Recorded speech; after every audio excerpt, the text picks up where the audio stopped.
strength. She did not believe that marrying Rory Ferguson would make any difference at all, except to make her life miserable.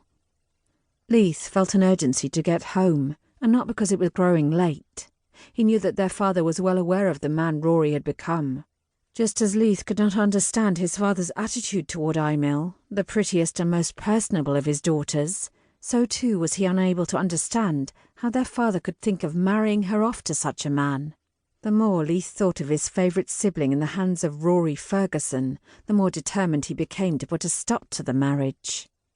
Whatever plans Leith may have begun were lost, as horsemen bearing the MacGuin colours burst upon the quiet glade. Young Archstead MacGuin wondered what young fools had so unwittingly placed themselves in the path of his raiding party's return to its lair. Recognising the Mengue colours, he thought to impress his elder brother with some captives for ransom. The excellent horseflesh the pair of lads had with them was a prize worth taking as well. His brother had not sanctified Archstead's raids, but Archstead felt sure that such gain would ease whatever anger was aroused by them.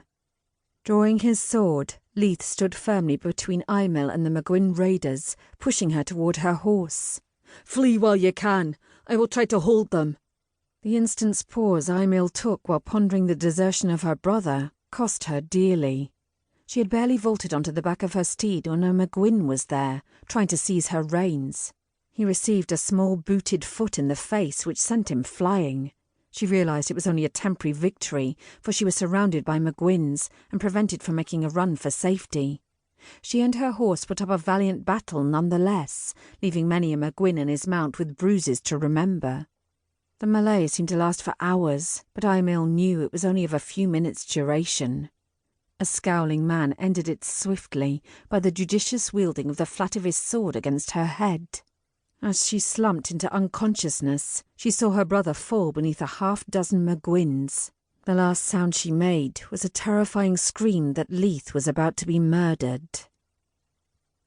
The strong smell of horseflesh was her first sensation as she edged back into awareness. She then realised that she was tied to the back of her horse, her face pressed against his sweat-dampened coat. They moved at a ground-covering pace, but her body seemed numb to the abuse. All except her head, she mused with regret, which throbbed with each hoof-beat. She could not see Leith, so she could only assume that he was in a similar ignominious position just out of view. The thought that he might be dead was one she forcibly rejected. The strong keep of the MacGuins came into her limited range of vision, and the horses slowed their pace. Her heart sank, for once inside the gates it would be nearly impossible to escape. Though no soldier, she easily recognised the strength of the place as a fortress and a prison. There was no doubt in her mind that she and Leith would be ransomed, but even the shortest term of imprisonment made her quake. Was her disguise still intact, she fretted, and if it was, how long would it remain?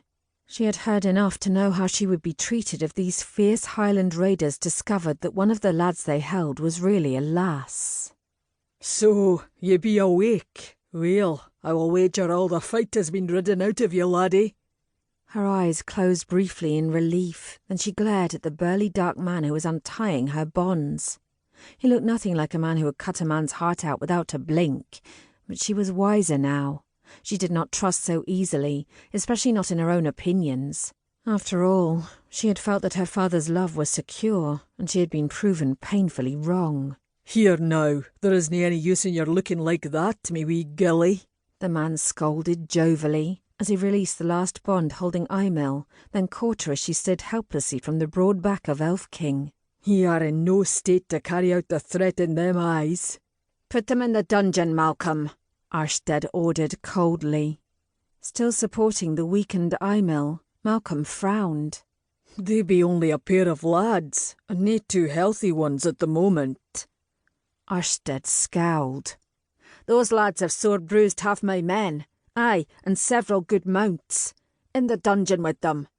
Leastwise there I will only have to worry about a close guard until Parlan returns and decides what is to be done with them. Best if he decides the ransom to be asked."